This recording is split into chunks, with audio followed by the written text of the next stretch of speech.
Please subscribe and you can download this code from description below. Title: Request UAC elevation from within a Python script. Introduction. User Account Control, UAC, is a security feature in Windows that helps prevent unauthorized changes to your computer. When a process needs elevated privileges, it prompts the user for permission via a UAC dialog.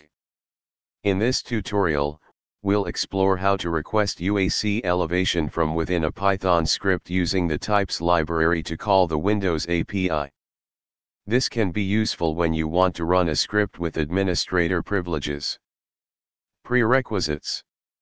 Steps to request UAC elevation. Example: full Python script. Conclusion. In this tutorial, you've learned how to request UAC elevation from within a Python script on a Windows operating system. By using the types library and the shell execute W function, you can prompt the user for administrator privileges when necessary, ensuring that your script can perform tasks that require elevated permissions.